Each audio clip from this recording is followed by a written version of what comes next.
Today on the Coach of Wild podcast, we have an undefeated Florida State champ, where he was inducted into his high school Hall of Fame, as well as inducted into the Palm Beach County Wrestling Hall of Fame. He then took those talents to the next level, where he competed at Ellsworth Community College, where he became a two-time JUCO national qualifier and an All-American.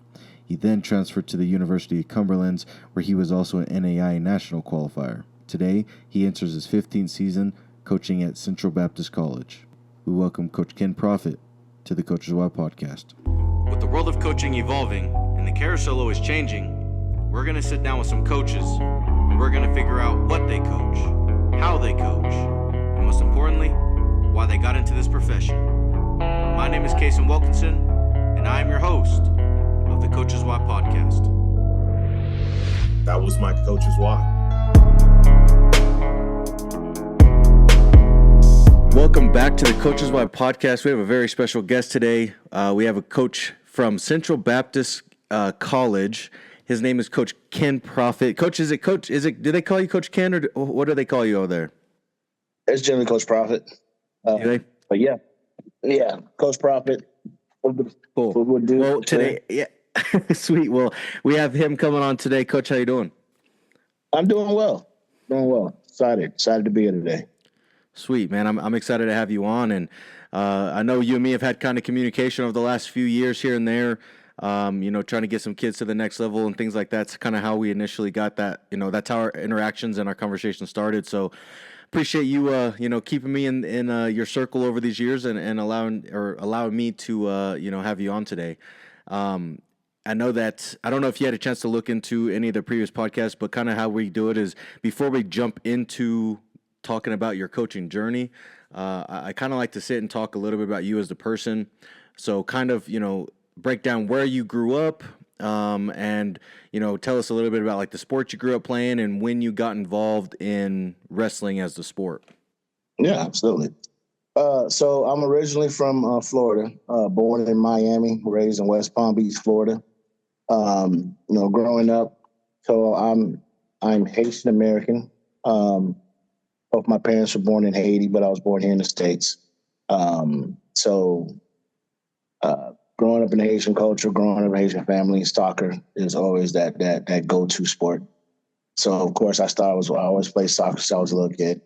But I lost my parents at a very young age, and football and baseball was one of the first sports that I really started kind of doing as a organized sport. That was kind of the only thing to do in the neighborhood. The neighborhood I grew up in was football and baseball. But as I got older, I would say middle school. Middle school is where I got introduced to the sport of wrestling. It was just a random message that was, at the end of the class, they do the announcements before you leave. Yep. They put out an announcement that starting next Tuesday at 6 a.m., Intimate Wrestling will start.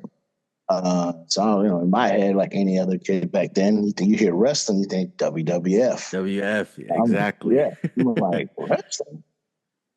So sure enough, I got up. For me to get to the middle school without driving, it's about an hour, 20 hour, almost hour and a half walk distance. Okay. So the first week, of course, I had my mom drop me off. But, because of her work schedule, she couldn't do that all the time. But the first time I ever stepped on in there, we pulling out these mats. And the coach was also our athletic director, short little white guy with big glasses, hunchback. I didn't think much of him, but I'm like, this is the wrestling coach? And stepped on the mat. He started talking about wrestling. The very first thing came out of his mouth and said, this is not WWE or WWF. That's what back then was WWF. This is not WWF. This is a real American wrestling. It's called folk style wrestling, blah, blah, blah, blah. So he gave us the whole spiel of it. And then he told us to start showing our stance in motion from there. And I was like, okay, this is weird, but I kind of like it. And so it's from that point on, he was my coach, Coach Mike Chestnut, from that moment on, because he was also the high school coach as well. Okay. So he coached me from middle school, 6th, all the way through my 12th grade senior year. So he was the only coach that I knew besides our assistant coaches. So I feel like that was a blessing in a sense because he taught me all the fundamental basics, the stuff about the sport of wrestling for, from 6th to 12th grade. And then, of course, I went on to wrestle in college, started at a junior college, Ellsworth Community College in Iowa. Wrestled there for 2 years. I was a state champ in high school, a two-time placer, state champ my senior year, All-American my freshman year of college for Ellsworth, was a two-time national qualifier. And then I transferred to University of Cumberland out of Kentucky. And that's where I was a qualifier my first year, my transfer year, redshirted my senior year, and then had a career in an injury my redshirt senior year, which kind of brought me into coaching. But I mean, growing up, typical rough neighborhood, but athletics kind of kept me out of trouble. Yep. So between football, baseball, and then once I got a little older, middle school wrestling, it kept me occupied. I wasn't the most talented athlete in my neighborhood. There was a lot. I'm not sure a lot of people can contest to this. There was a lot of great athletes. These kids were just natural talents, but then they got swallowed up by the streets. And growing up in a single parent home, you feel like you have to be the person to bring the income to the family. So you have kids that fall into the drug game and different aspects like that. So in a sense, sports kept my head to the right instead of looking to the left. Right. So I tell people that all the time. The wrestling definitely saved my life. Athletics in general, but it was wrestling that especially as I got older. Once I started high school, I couldn't, especially during the summer months, while there's no school. A good portion of my friends, they're out in the streets. It's getting worse. Right. They're getting older. They're getting sucked into doing things. Well, on those weekends, I'm out of town. I have to go wrestle in Miami. I have to go wrestle in Orlando. I have to go wrestle in Winter Haven.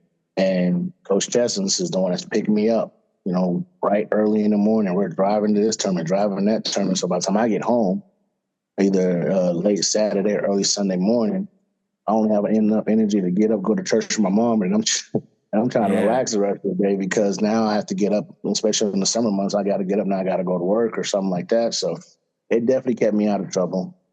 So in that aspect. Yeah, and I'll have two things I wanted to I guess jump in on is I'm glad that you said that about the WWF because that was the first thing that I said that my 7th grade coach said to me. I was like, oh, we're gonna come in here DDT, power bomb. It was not that. So I mentioned that last year with another coach too, and he said the same thing that when he was there. He's like, that was the first thing that was said to him too. So I'm glad. It sounds like that's a pretty common thought process for them 7th graders. I don't know how old you had to be, but that middle school coach, that's like the first thing they're telling people. It's like, don't expect to come in here and clothesline somebody. Right. Again, back in our generation, we didn't have the YouTubes, we didn't have the social media to kind of what wrestling is now, how it's promoted now. Mm-hmm. So we didn't know about it, especially growing up in Florida, South Florida. Wrestling is one of those sports growing up and back in Florida was you have to actually be involved in the sport to see how big it really is because football is king in Florida. Right. And so not knowing anything about the sport, you'll come in, because that's all you saw on TV was WWF, not WWE now. Right. So, but no, not now. Now today is a lot different. It's a lot different today. It is. Yeah, it is. And I think it's a great thing for the sport of wrestling, how much it has grown, not only for, and I know it's not only for the high school and middle school and international, but obviously with the introduction of the girls over the last, 5, 6, 7 years, and how fast that's grown. I think I read something that was like the fastest Title IX growing sport since like softball or whatever. So, the sport of wrestling is growing in astronomical numbers, and it's really great for that, for the sport itself. I don't know if we'll ever get to the professional level of it's like, oh, we have professional teams and you're, not to where it's not just international, Olympics and world, competition. It's more of like, like Detroit versus Miami or whatever type of thing. You know, But it's cool to see that it's growing in general. it's crazy that you say that. I feel like if something like that's going to happen, it's going to happen with this younger generation. The reason I say that is because if you pay attention to what's going on with a wrestler like Bo Bassett, and Yep. certain guys that he wrestled, Forrest Grant and all these other kids, they're starting to do these promote these featured matches against these kids and stuff like that. And if something like that was to start happening, I mean, it'll be this younger generation to kind of bring that to light, For sure. I, I think I remember. oh, sorry. Go ahead. My bad. I'm sorry. No, I can recall when I was in college for a while, they tried to bring something like that to the surface. I think they called it Raw, Real American Wrestling, when I was at Ellsworth, when I was in Iowa. And I think they had like a handful of former college wrestlers, current Olympians. They had kind of teamed them up, and they had them wrestling some kind of octagon mat Oh, okay. Yeah. thing. It didn't really, blow up, but they made an attempt. Yeah. But I could see something like that happening. Yeah, I think it'd be cool to see. I mean, I don't know if it would, but I mean, yeah, I think it'd be different. I mean, they have professional. I mean, cornhole. I mean, people watch cornhole. I mean, people watch. I mean, there's professional lacrosse, and I'm not talking bad about those, but like where I'm from, lacrosse is it's not a thing where I'm at. I didn't know about lacrosse until I got to college, and I was like, oh, and then I started looking at it. Northern like Michigan, East Coast, California, like bigger states have it, and so, I mean. I don't know. I think it would be. There's definitely a possibility of it going to that point, and kind of the point that you said about like the streets and stuff.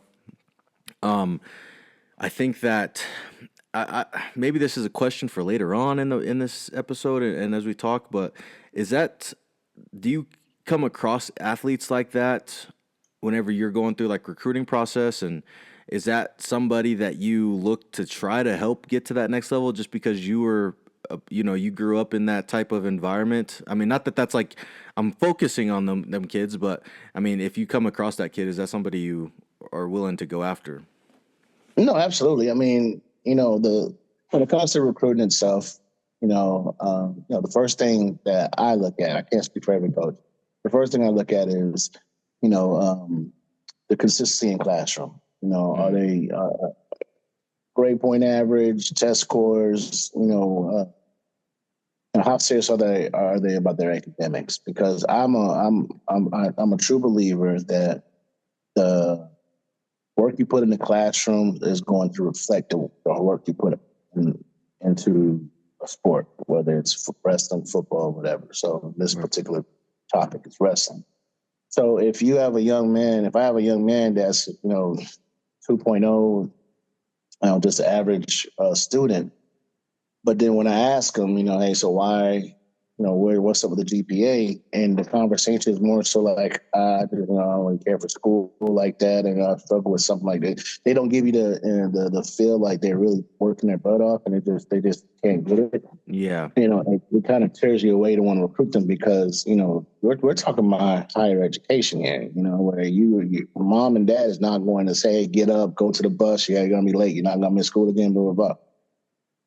But if I have a kid, kind of like I was, standardized tests, I sucked at them. I mean, I was an AB student, but when it was time for me to take tests and things like that, I don't know if it was just a nerve thing or what. My ACT score was trash. And that's why I ended up going to junior college. But I had a 3.2 GPA. So it was without try. It was just, there was something going on with my mind and tests. So when I speak to a kid and, they're trying their best. They want to get out of a bad toxic situation back home when it comes to the neighborhood, but then they busting their butt, but they just, struggle on certain academic fronts, but they're trying. I'll definitely give a kid like that an opportunity because I was that kid. Right. So it really comes down to the conversations, Not to say that I'm not going to speak to a kid that is struggling academically and not say that, man, you better got a 2.0, what's going on? I don't want to talk to you, but then I'm gonna start digging. Hey, so tell me about your family. Tell me about the neighborhood you're growing up in. Tell me about your life a little bit. So the more I learn about a kid, the more I find out, I'm like, hey, this kid got a lot of potential, both athletically and academically. They just need, and there'll be some kids that on the academic front, they need more help than what's given to them. And that's it. They just lack the resources, the extra attention that they need. And because they don't know how to go about asking, or if they do ask, they're not receiving, which could be the case. Household situation is pretty bad where maybe dad may not be involved, or dad is involved, but he works a lot. And mom, didn't even graduate high school herself, so she can't really help with homework and things like that. So as you get to that kind of information, like, man, you just need a little boost. All right, you seem like a very smart individual. You probably can get it once you get the right resources. So no, I'm never opposed to, but I'm all about building relationships when I recruit a kid. Get to know them more deeper aspect about their lives and stuff like that, which gives me a better idea what kind of student athlete that we're going to have. Right. If they decide to go to us as well. Of course, if they decide to go there. Hell yeah. I think that is cool whenever coach went through something in life and they're willing to help out this next generation because of that, or because of what they had to go through. They're willing to put that effort into this new, generation. So, as you developed in the sport of wrestling, when did you realize that you could compete at the next level? Was it beating somebody? Was it just coaches talking to you? Was it letters? And then whenever you got to that point, like, oh, I can compete at the next level, what was your recruiting process like? I mean, did you have a bunch of schools coming after you? Was it one and only? Was it a walk-on thing? I mean, how did that process develop as well after you realized everything?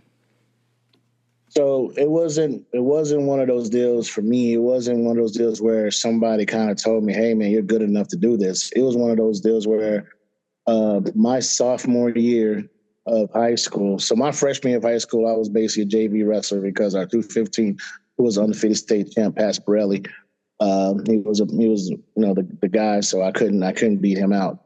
So I wrestled JV, which I was okay with. I got to learn and train under him for a whole season. But my sophomore year, after I finished, when I didn't qualify for states my sophomore year, I lost to a kid that I shouldn't have lost to, because I beat him all season, and for some reason I just kind of stunk it up that particular match, so I lost. It was my sophomore year that I said, you know what, I don't want to be a state champ. I want to go to college. I want to wrestle in college. Like that. That's when I kind of put it in my head, like, this is what I want to do. I want to get a scholarship for it. I need to get out of this state and out of this neighborhood. And the main reason to stay out of this state, because our four didn't have wrestling at all, at any level at that time. So it was my sophomore year, me making that rash decision to say, this is my goal. I want this opportunity for myself. So I just worked my butt off. I worked my butt off that summer going to my junior year and my senior year, undefeated state champ my senior year. But when it came to the recruiting process, unfortunately, Florida was not one of those states that people looked at heavily at any level, really, on the college level. So I wasn't getting any calls. I was getting calls for football, but I quit playing football my senior year. So I was surprised that I was even getting calls for football. Right. But for when it came to wrestling, it was mainly network. There was the head coach from Royal Palm Beach, Coach John Henry, and also the coach from, at the time, from private school. I can't remember the name of the school. I can't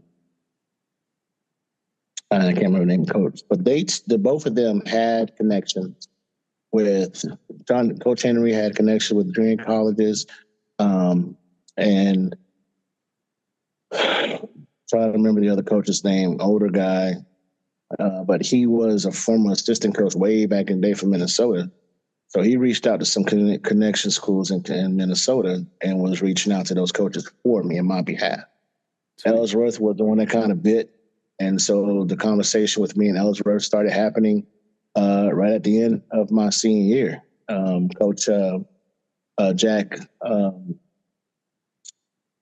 Denholm, Coach Jack Denholm, the coach at the time for the Ellsworth, he started reaching out to me on a regular basis. I was under the impression that it was going to be hard for me to go to college anywhere because of my tests. My ACT score was too low. I think I only took it once, and I was planning on taking it again. But then, once Coach Denholm reached out to me and said, "Oh, your test scores doesn't matter as long as you got a GPA, you should be good because we're a JC." I said, "All right, cool." I was already stressed about the test. And he was like, he recruited me under the basis like, listen, you'll wrestle for 2 years, you'll get better, we can get you recruited any way you want, following your 2 years with us. And I was like, bet, let's do it. So I knew academically I was going to be fine. In that sense, I study hard and I do what I'm supposed to do academically. I just need an opportunity athletically. And so Ellsworth, they were the main school that was recruiting me. I signed and committed to them. And sure enough, 2 years, I was a two-time qualifier for them and took care of my responsibility in the classroom. And then it wasn't until I was in JUCO that I even learned about NAIA. Didn't even know about NAIA and what NAIA was. Started getting recruited. I was getting recruited by a few D2 and D3 schools in Minnesota and in Iowa. But Coach Jess Wilder, who was a Florida guy himself, reached out to me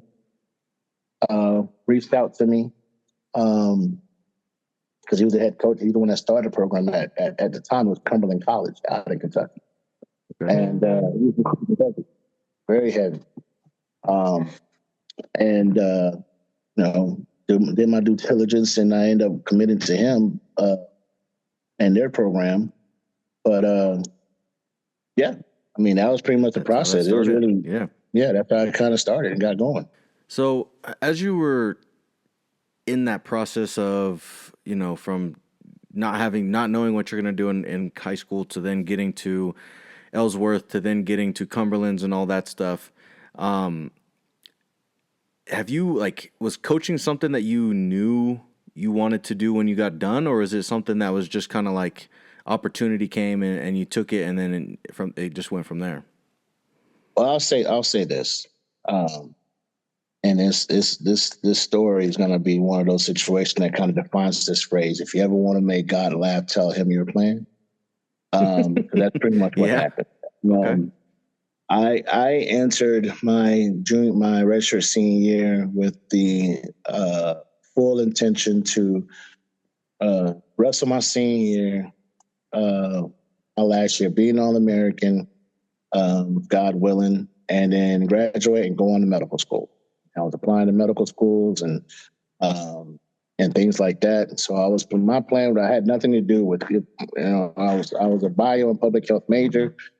Everything that I was doing academically was towards to go to medical school or something in the medical field. That's where my thought process was the whole entire time from my freshman year all the way up until the week before our first competition, my redshirt senior year, is when I got injured. I got injured. Long story short, tore my ACL, PCL, chipped my knee. My leg was done. I was not going to be wrestling. And that was it for me. So the passion to go on and go to medical school just kind of dimmed out. I had to go through a phase of acceptance. I don't think I was depressed, but some would say that, some little bit depression there was kicked in there. And, I found myself at a loss. And the coach at the time, Coach Andrew Matters, after I was done with my surgery and I was kind of sitting around wondering, like, I don't want to go to medical school. I mean, I was to the point where, it was a struggle for me to even go to class, and I'm not paying attention in class. My grades started dropping a little bit. So, of course, when he got notification about my grades and my lack of participation in class, he kind of brought me into his office. He said, "Hey, what's going on with you?" I said, "Man, I'm done. I can't wrestle. I'm not going to be able to finish." And, he was like, "Well, what about medical school?" I said, "I don't want to be a doctor." So he said, "Listen." He said he gave me a great opportunity. He said, "Listen, let's finish up. How about you help me out this season, and then you stick around and become a GA for me. Be a graduate assistant, get your master's. We're basically going to pay for your master's, give you a stipend, be my assistant coach. And I would have to say my first year as a GA, at the end of the season, after that season was over at the national tournament, which was that year, it was in Iowa, in Sioux City, Iowa. That's when I was like, you know what, this is what I want to do. After helping out at the time, our 197-pounder, Eric Flincham, who was also my partner, he won the national tournament that year. Also, we had a 25-pounder at the time, Del Rico Choke, won his first title. His first title that year. That's when I was like, you know what?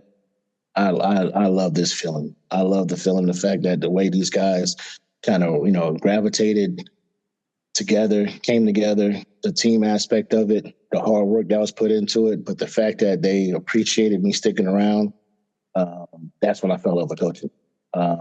I would have to say that it was definitely the injury that kind of, redirected my focus, but then it came down to, do you want to do something you like, or do you want to do something that you love? And I really loved coaching. And from that point on, once I was finished on my degree, started seeking out schools, and the rest was history. Opportunity at CBC. Hell yeah! So, was there ever a coach in your life, or let me reword that? Was there ever a coach who made an impact on your life? It could, at any point. It could be high school. It could be youth baseball, like you were saying. It could be college. Was there ever a coach who made an impact on your life? Who was he or she, and why? My high school assistant coach, Coach William George. Coach Chesney's our head coach. I knew him since middle school. But Will, he came. He was also coached by Chesney's, and we're about 11 years apart. And he came around the time Pasquarelli was, his junior and senior year, so he was fresh out of school himself. He wrestled for Bloomsburg University out of Pennsylvania, so he was a D1 wrestler. He also was an alumni program at the high school, and he made a huge impact in my life. And that's not even in a wrestling sense, but in real life sense, because he grew up in the same neighborhood I grew up in. And so, there was a point in my high school career, early in my high school career, where I started teetering the wrong way. And he caught me just in time. I was about to walk away from wrestling. Because home, mom was struggling. My sister, was gone because she ended up leaving to go to a job corps. So it was just me and my mom. At one point, we was homeless, so we were staying with strangers, basically. To me, they were strangers, but they were church friends of my mom's. And I was like, Mom, I got to get to work. I got to do something. I can't just go work 9 to 5 and go to school. So I need quick money. And he pulled me just in time. And we sat down, and he kind of, basically gave me a real. This was one of those conversations, like grown man conversations, where basically it's like you have an opportunity, and you have to make that choice to do what's difficult or chase what's easy and reap the repercussions of what's easy. Because what's hard, it takes time, it takes some grooming. You're going to have to do some sacrifice. And that was the first time I ever heard that word in that aspect, sacrificing your time, putting in the work, and with no immediate results. Right. And that's the difficult part, because a lot of people want immediate results. That's why growing up, it was hard and that's why I think people from my generation, they gravitate to the streets so much, because, it didn't make sense to them going to work 9 to 5, and I still have to wait 2 weeks for you to give me a check. Where I can go work for a couple hours here, and I have a couple of $100 in my pocket because I did the work. Boom. Exchange. And so he kind of embedded that into me, like, you have to make that choice. And I can tell you right now, the easy choice is going to put you in two different places, either in jail or 6 feet on the ground. And he said, and here's the kicker, KP. He said, to choose what's hard is the difference between being a man and being a coward. And he looked at me and said, are you a man or are you a coward? So I'm a man. Then I already know what choice you're going to make, and I'll see you tomorrow morning. He walked away from me. And I was like, crap. So Yeah. and then from that point on, our relationship has always been like two brothers. Like, he's my older brother. I love Will. To this day, other wrestlers, he's the head coach there at Gardens now, been their head coach for a while. And some of his wrestlers have come wrestle for me. But that bond, that relationship that him and I have is always going to be at that level where we can keep it real with each other. He'll come to me about things, I'll come to him about things, and then there's that older brother love that you always have to express to me. And it's just been that he is definitely the one that kind of, he always kept it real with me. That was the main thing. He didn't sugarcoat anything. Even as I was getting better, he always kept me at a humble state. But at the same time, he had a cockiness about him. He would say, "Listen, man, you wrestle. There's nobody in the state that can beat me, and you wrestle with me every day. Who's going to beat you?" So he really had me. He had me ready to go. My senior year, like, I'm going to be undefeated state champ. Like, nobody who in the state can beat me. So he definitely had that charismatics about him and that confidence that he betted in me and betted in all of his athletes. I loved it. So it was definitely Coach George.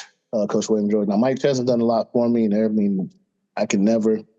There's nothing in the world can ever repay what he's done for me. But between him and Coach Will, man, I was blessed. For sure, sounds like it, man. Whenever you have a coach who cares enough about you at that young age, as a young man, or if you're a female who's doing that, right? But having a coach who can. Who's not afraid to come and talk to you on that face-to-face, like man-to-man, woman-to-woman, level, and be like, look, you have a chance, but you got to get your stuff straight. That's very important. I had a coach do that to me too when I was pretty young. He's like, look, when I was in high school, I think I was junior year, like, look, you can go compete at the next level. You got to get your head on straight. You got to do the right things. Can't be doing stupid stuff in class, outside of class, whatever. You got to be on it. And, that's interesting because I remember cumulative GPA, to be honest, too, from freshman year till that first semester of junior year, I think I had like a 2.0, 2.01. Like I remember my mom walked in one day and because she got a report card, so happy. She's like, you're good. And I looked at it, I was like a 2.1. But that's just how I was. And my mom and I still had this conversation, like, if you didn't have sports, you probably wouldn't have graduated. And that's true. But that coach came to me one day, and after he saw me progressing and stuff, he's like, look, you can go. You just got to get it right. And, whatever it was in outside resources or outside sources or in the school, whatever, that changed. And then my last 3 semesters, I finished with over a 3.4 or 3.5. In the classroom and got my stuff together. So that was I appreciated that conversation as well. So it's always nice whenever you have a coach who's willing to come and do that for you. So now that we kind of understand a little bit about you, where you grew up and, I guess how you got into coaching and when you realized what you wanted to do, how long have you been doing this? I know you've been at CBC for like 16 years or something like that, but when did you initially start?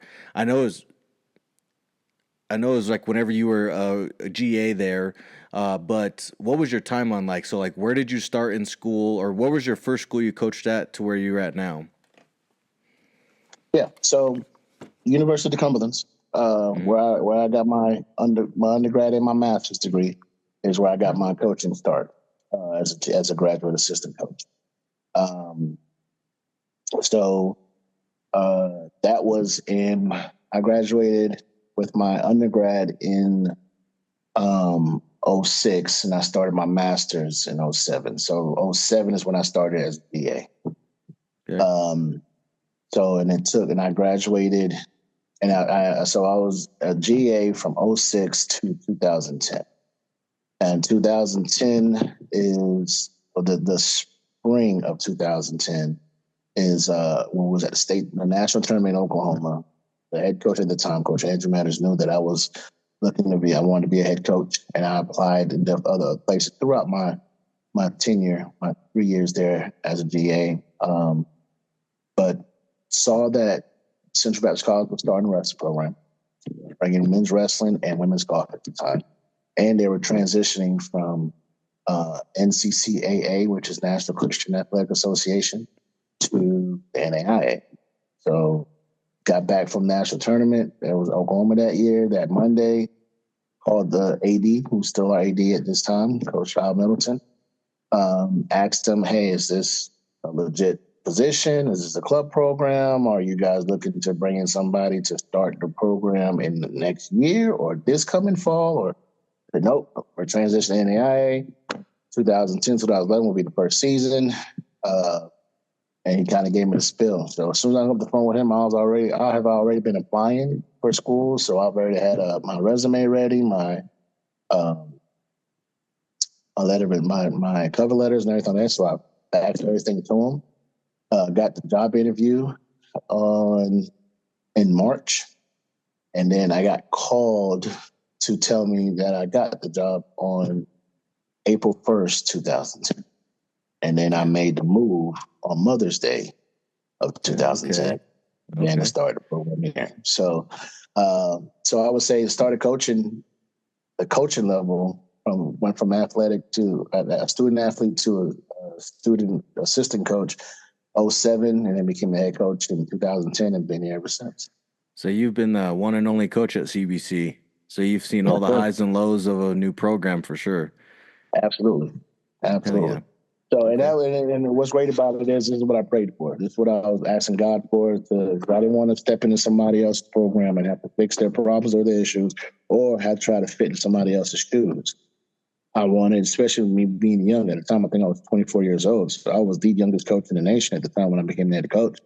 And I wanted something on my own, something that I can put together and do it God's way. You know, like I said, there was something I was praying about, and God gave me the opportunity, and been trying to run with it ever since. That's so sick, man. I love that. So I really like to ask this question here because every coach has some of their preferences when it comes to coaching, right? But everybody has some loves and maybe some dislikes about coaching. So I always like to ask, what do you love about coaching, and what do you dislike about it, if there is anything that you dislike about it? What I love about coaching is the growth. You know, seeing the athlete grow, come in rough around the edges, may not know much when it comes to, technique and things like that. Or, academically may not be the best, don't have a strong academic background. But then by the time, they're juniors or seniors, man, it's like they're just well-oiled machines. Not only are they drilling well, wrestling well, the maturity, the growth, the knowledge of the sport that they've gained. But then on the academic side, they have the goals in mind, what they're trying to do, what they want to do once they get a degree. Like they're already working towards these things. And hey, coach, I got this internship I'm going to be doing this summer. Can you do a letter of recommendation for me? Like they got, it's just moving, they're growing, they're growing adults. That's what I love about the sport. Because I tell all my guys, it's going to be great. You're coming on American Forest National Champ. I love it. We're going to celebrate that. But man, my number one goal for all our guys from across that stage to get a college degree. That'd be my proudest moment. So to see them, buying in that aspect, like, hey, I'm going to get this college degree and I'm going to go do bigger and better things. I love it. The challenge of coaching, I would say, when it comes to small college, also small college problems, meaning that, and it's no fault to anybody. It's just the economic world that we live in. we lack resources to some degree. You have to do without certain things. May not have the strongest budget like other college programs and stuff like that. So having to facilitate that, and along with the maintaining policies, the background things that people don't see, the politics of the sport every now and then that comes to play can put a hindrance on a coach sometimes. Right. Changes and things like that. It takes the joy of coaching away a little bit because you're not thinking about.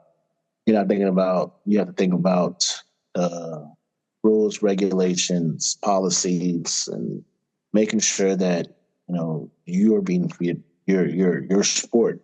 You got to protect your sport. Your sport is being treated fairly, and things in that aspect. And then when those challenges come, I've learned to groom into it, adapt into it. I'm much older than I was when I was younger, so I can handle it more. Right. And I can understand it more. I think coming in as a young coach, you don't really understand the ins and outs when it comes to NAIA, when it comes to, you having to balance athletic association that you're part of, but you're also having to balance the higher education, the institution that you're part of. Right. And so you have to be able to balance these things. And when one is leaning over the other, it can be stressful sometimes. Do you see that? Do you see that? With the growth of wrestling and things like that, do you think that resources are going to be? I wouldn't say. I know small colleges always are going to face those challenges, but do you think that there's going to be, just with the growth in your, I guess you say in your sport in particular, do you think that you're going to see some potential change in the next 5 years, 10 years of potentially more resources for you, knowing that the growth of the sport and more, you're starting to see more people come into college for those sports, things like that, specifically in wrestling? No, definitely. I think with the changes that's happening, because everything kind of trickles down. And with the changes that you're starting to hear and see about NCAA Division I is going to have an effect and a positive effect for us. Because to start capping on a Division I is to start trickling down more prospects for other divisions. And even some NAIA schools, some bigger schools, where small colleges, numbers is number driven.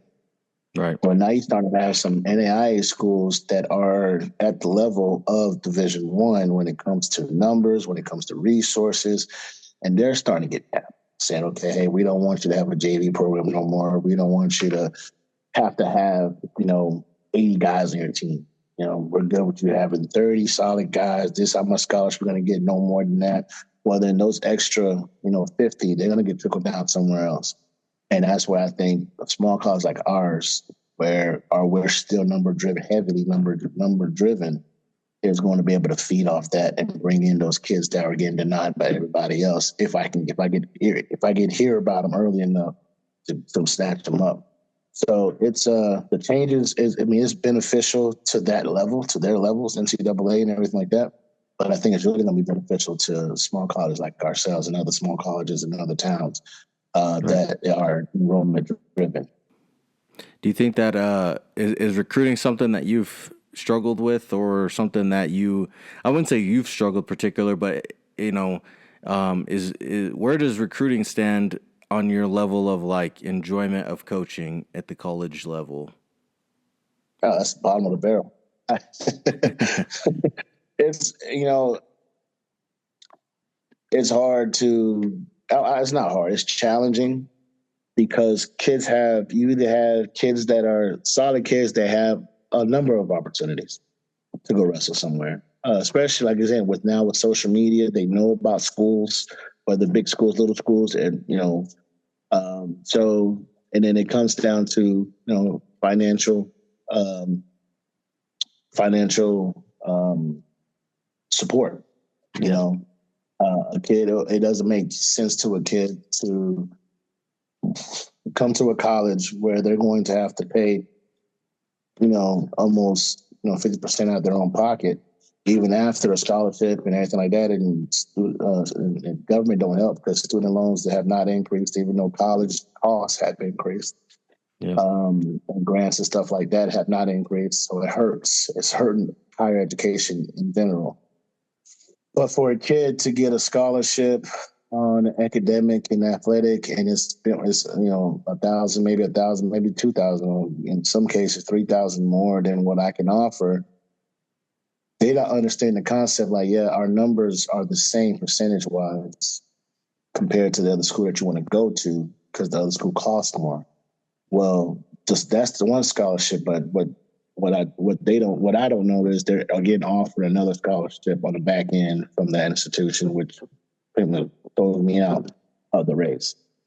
But with that being said, I love challenges. So even though that is one of my biggest challenges, recruiting and trying to get the right kid, not only trying to get the right kid, but trying to get a kid that, help them understand, like, hey, this is an investment in your future. Like, because it's one thing to be able to say, hey, come to school here, we could pay for everything. I would love to open my mouth and say that to a recruit. Of course, like, hey, yeah, of you come course. with a full ride, don't have to worry about nothing but school and wrestling. That would be a beautiful thing for me to say to a kid, but it's not.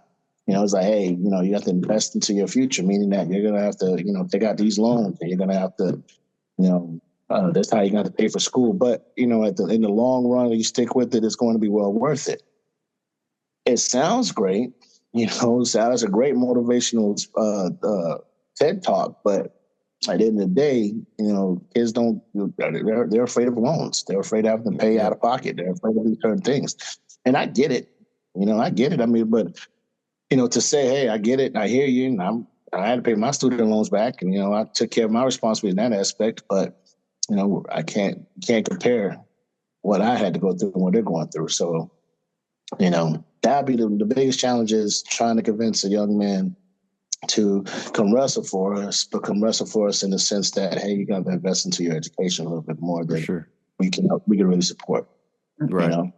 Yeah, for sure. And I kind of leads into towards the back half of these questions I like to ask is, I know recruiting is a big deal, right? And a lot of coaches say they like the idea of being able to pick and choose who they want to fit their culture. But I guess my question for you is how do you build a successful culture, like on the level of buy-in and mindset? Yeah.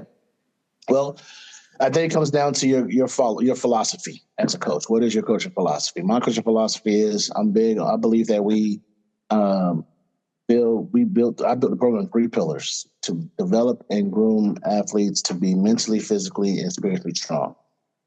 So when it comes to, recruiting a kid, paying attention to that kid, I pay attention to not just their athleticism and their academics, but I think I look at their personalities as well. Right. I mean, I'll go to a tournament if I know 3-4 kids out of that tournament we're talking to on a regular basis. I've spoken to them on the phone. They know about CBC. They know who I am, but they probably never actually saw me because we only talked on the phone. I'll go to a tournament, sit in the very top of the bleachers and just watch the kid. And I'm watching to see, how does he react with his coaches? What kind of teammate is he? And I really pay attention to see what he does when he loses. And I look around for his parents and see what's the relationship with the parents. I've literally scratched kids out because I've seen them, cussing out their mom and their dad, or, going back and forth with their coaches and just giving them the attitude instead of, being attentive and listening, being hard. They're not being coachable. I'll scratch the kid out because it's one of those deals where, not to say that I can't help make this kid a better kid, but we got to understand, they're supposed to be getting that type of fix at the high school level. Right. Coming to college level, I'm looking at you as a grown adult. And as sometimes some zebras can't change their stripes. So I'm not going to sit here and try to babysit you to manhood. You have a certain attitude about you that is not going to be easily fixed. And I don't have the time or the capacity to have to try to deal with that, because that type of attitude, uncoachable, is everybody else's fault. Take no accountability when you lose. it's just going to get worse as you get older. So, I count kids out. I'll get stars from us due to that. But for the most part, you know, what we're trying to do here at Central Baptist College is making sure these guys are growing and developing those three aspects. Are they coachable? Do they take accountability? If I ask a kid, if I'm recruiting a kid and I ask them, hey, so, Ken, what happened in this tournament? Man, I saw that you finished fourth. What happened? And if the conversation is, well, I got screwed by the ref at this match and blah, blah, blah, blah, blah. And then the second match, kid was cheating on me. But he's taking no accountability. Compared to a kid that's saying, yeah, I messed up in this. I knew I shouldn't have done this. I got caught. But then I went in the placing match, just doing stupid stuff I shouldn't have been doing, or I got caught in this situation, but it's okay. I'm fixing it. The tone and the motivational aspect of it, the maturity is coming out. Like, okay, this kid's taking accountability. He understands that he messed up. He could do something better, and he's working towards it. Compared to it's somebody else's fault. I'm not wrong. Everybody else is wrong. I'm always right type mentality. There's difference. There's difference between those two. And I usually go after the one that takes accountability, that's focused. And so that's what you see in our program now. Because here recently, we had a lot of selfish guys on the team, breaking rules and regulations. So I had to get rid of a handful of guys. So we're pretty much in a rebooting here when it comes to numbers, but the guys we have now are the ones that take accountability. They take ownership of leadership of their lives and what they're doing. They're going to class. So I'm not having to worry about them not being in class and not taking care of their responsibility academically. They're showing up early when they're supposed to for whatever we have going on, whether it's our practices, community service projects, whatever we have going on. If it's on that calendar, they're there and they're ready to work and they're ready to show up. So, it makes coaching so much easier when you have people that buy in fully. Right. Yeah. So just trying to find the right people in the pre-judgment or not pre-judgment, but in the recruiting process based off of how you see them, it goes a long way whenever you're building your culture and your program. So yeah, they go hand in hand. It definitely makes sense. Do you have any tips or not tricks? Do you have any tips or advice for new or struggling coaches? It could be somebody who's trying to go from middle school to high school to college, D2 to D1, JUCO to, D2, whatever it is. You've been in the game for a while. So, what would you give some advice to these new and upcoming coaches who may be new or just struggling in general? Yeah. First things first, I'll tell, especially if it's a new coach, whatever your standards are, stick with them. Because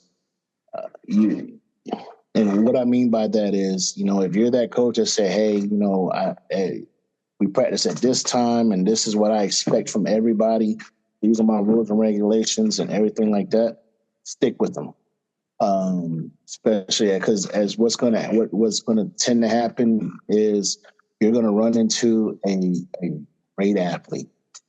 You're going to run into a very great athlete that does a lot of great things, but they have a sense of laziness in them, and they might bend your rule a little bit. For instance, you say if you're going to show up for a practice week the day before a meet, you don't wrestle that week.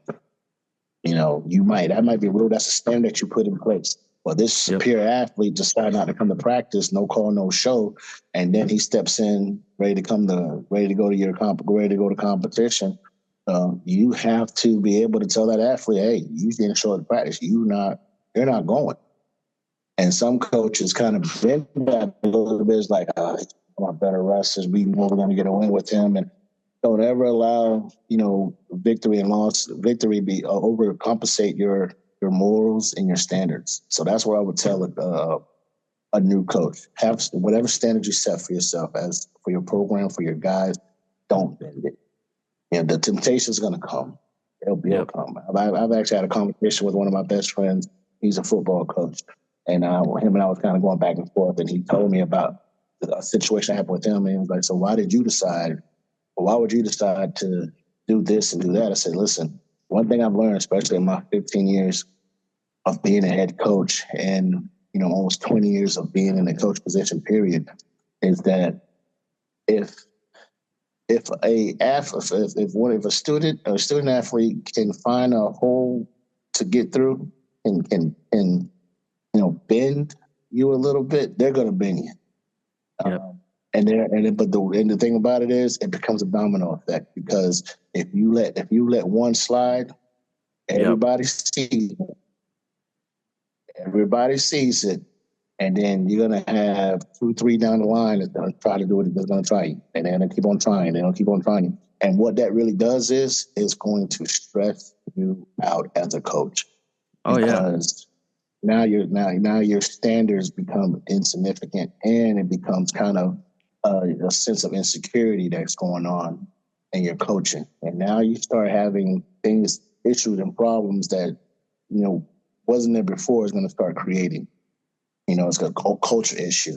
People are going to start saying, "Oh, coach favored this person over me," and especially when you're at the middle school or high school level, because now you have parents that's involved as well. Because they're going to tell their mom and dad what happened, and so mom and dad know that you bent this rule for this person, and it just becomes the total rabbit hole. Yeah. So just whatever your standard is, stick with it. Some gonna be okay, some gonna like it. You're not there to make everybody happy. That'd be my next thing that I would say. You're not there to make everybody happy. It's not. First of all, when you talking about wrestling's not meant for everybody. Athletics period is not meant for everybody. So don't go into don't walk into the profession with a sense of, I'm going to make everybody happy. It's not gonna happen. You're gonna have people that don't like you. You're gonna have people that do like you. You're gonna have people that's gonna buy in. You got people that's not gonna buy in, and you got to be okay with telling people no. Let your yes be yes. Let your no be no. Will be the next thing I would say. So, keep your standards. Be strong to your morals. You can't make everybody happy, and trust that you're doing. Make sure you're doing everything that you can for the student, your program, and whatever organization that you're a part of. As long as you're doing all those things, doing all the right things, and understand that you're not gonna make everybody happy, you'll be okay. Success is gonna come slowly but surely. I agree. Yeah, I mean that actually my first year as a head coach, I had that happen between my two best wrestlers dang near back-to-back weeks. One thing that we did on overnight trips is we did this when I was in high school. That coach taught us this, but we take cell phones away at a certain time each night so they can kind of actually go to sleep, right, or whatever, and they'll get them back in the morning before the bus or whatever. But that's what it was. And I had two captains. One captain didn't really show up over winter break, so he ended up. I think that was the reason why he didn't get to go to the first tournament back from Christmas break. And then the following week that we had another captain who was a senior as well. He actually gave us a burner phone, and that made us think that he tried to get it past us, and I spent I called multiple coaches around here. I'm like, what would you do? Like, what have you done in this time? Like, I called out, and they're like, yeah, if you're going to treat your best wrestler that way, you got to treat your worst wrestler that way. And, if you're trying to build a program, you have to build it around what you want and know that you can't let this stuff slide. And, so parents were upset and called me, and we spoke and stuff. And that's kind of what it was. Yeah, I agree. And that was the hardest. That was really hard because, both of those guys ended up being state finalists. We had a guy who was a runner up, and then one was a state champ. So, ended up to be two best wrestlers, was causing that during that Christmas break and that first few tournaments back from it. And so I 1000% agree, treating the best wrestlers the same way as you treat your worst, or vice versa. Treat your worst wrestler the same way you treat your best, and keep that moral and ethics and what you're trying to build there consistent across the board. Men, girls, boys, doesn't matter. Right. And that will hopefully go a long way for that culture. So that actually is a double back to how to build a culture too. Well, that's why, my wife's military. And this is what I love about the military is that's the way military is. It's not, we're not going to dummy down our standards. You have to meet up where we want you to be. Yep. And that's what I was telling my buddy when he was asking me. He was like, what if this is like a 4-star receiver and he's the best receiver? I said, it doesn't matter. If he's your number one leader, if he's your best leader, if he's your leader on the team, that means he's the first one there, he's the last one out. That's what you consider. That's the definition of a leader. Say, yeah. Say, okay, then. So if he's not meeting that particular standard, is he really your leader? Because talent is not enough. Once talent meets adversity, there's a clash. Adversity is going to overcome talent every time. Yep. So if you don't have if he's just talented, he's just a talented athlete, but his morals is messed up. He's cocky, he's arrogant, he think he can do whatever he wants. Well, that's a setup for failure. Because as an adult, once you got to put shoes away. As an adult, you're not going to be successful around people that have certain standards, and you think the world revolves around you, and you've never been told no. Well, I hate to tell you, you're going to be told no a lot. Yep. And once you start getting beat up with those no's, you're not going to know how to get through that adversity. Yep. So, I agree. Yeah. Talent only gets you so far before hard work. Is what I always tell people, and that leads us to our final question here, Coach. Yes, sir. At least for today, I'd love to have you back on at some point. Kind of dive a little bit deeper into like philosophies and behind the scenes stuff. I think that would go a long way on some people. Some coaches like this idea because we do get a lot of gems out of it, but there's also the backside of it. It's like, well, how do I get my team to peak at the right time? Or, what's my preseason, postseason, midseason, beginning season programming, whatever it is. So I think that's what I like to do on the second episode with you. But to kind of finish this one is the name of the podcast. It's the most important question is, what is your why? Why do you coach? Great question. And the simplest way I can answer that is because God gave me a talent to give back. That's to me, that's everything in life. That's what I'm teaching my 2 sons now is to be servants of the Lord, service in the community. So when it comes to a sport that saved my life, when it comes to a sport that, kept me from having, medals on my wrist, that kept a casket covering my body, it's real simple.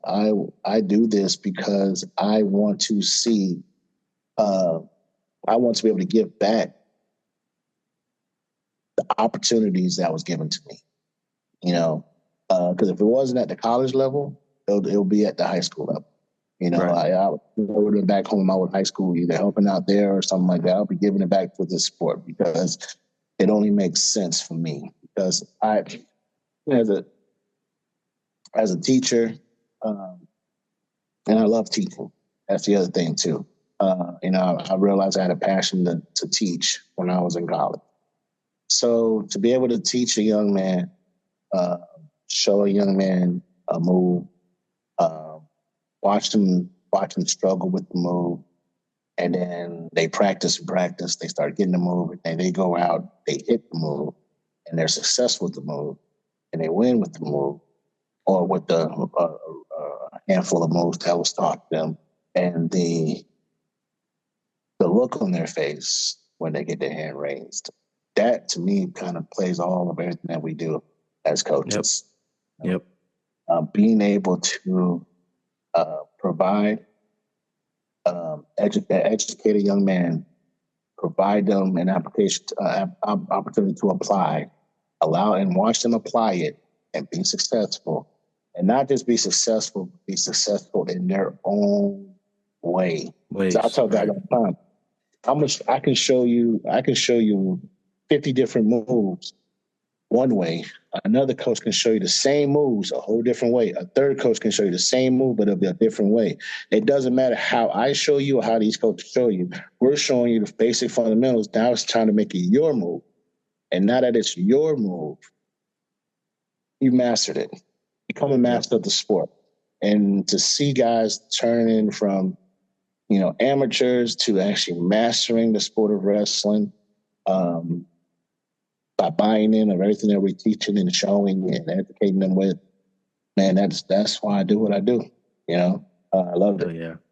Hell yeah. So, I like that. Yeah, that's awesome. I love it whenever, we had some first year girls, especially whenever we got the first girls program, and, a lot of the girls never touched the wrestling mat, and it was so amazing to see, they did every single thing they were taught.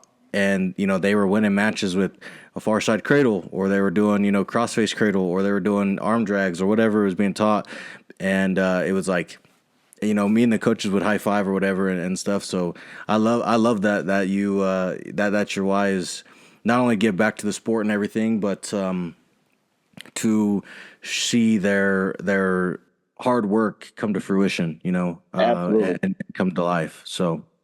That's amazing. It's also one of those deals too that you want to see guys. You got to practice what you preach. So if I'm preaching to these guys, hey, if you put in the work, if you independent workouts, if you train this and you do it X, Y, Z, these are things that's going to come to you. I'm not saying it because it sounds good to say. I'm saying it because I've experienced it. So.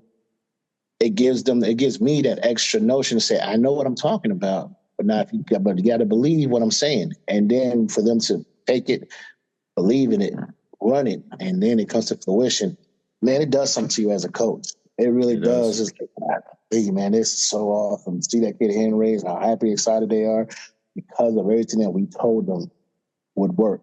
And they did it their way. It's not just, I just gave them the basic fundamental package. You know what I'm saying? Because, I can't go out there and wrestle the match for you. And, but you have to go out there and apply the teaching, apply the lessons, apply everything we've been talking about, apply the work that you put in. Because at the end of the day, I've only did two things. I told you how, explained it to you, and I might have showed you how.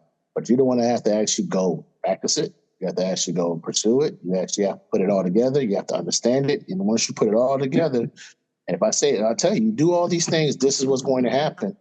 You do it and it happens, boom. So it just kind of brings it all to fruition all together. And I love it. That's what I love about coaching. Hell yeah, man. I love that thing right there. I love that too, man. Coach, I really appreciate you coming on today. It's been really, really fun. I appreciate you taking the time out of your day and spending some of your philosophies and talking a little about your why. If you guys are still listening to this point, if you're on YouTube watching this, make sure you guys like, subscribe, HDB, the whole 9 yards. You guys know what to do. If you guys are on Apple Podcasts, which we are now. We just added that. So if you're on Apple Podcasts, if you're on PocketCasts, if you're on Spotify, wherever you're listening, make sure you guys leave a review. Make sure you guys hit the stars because we want to hear what you have to say. But whatever you say, make sure you say it with your chest. Coach, like I said, I really appreciate you jumping on today. It was a good one. I appreciate you having me, and I look forward to coming on again whenever you want me to. Of course, man. Yeah, I'd love to have you back on. And but with that being said, thank you guys for listening. Peace.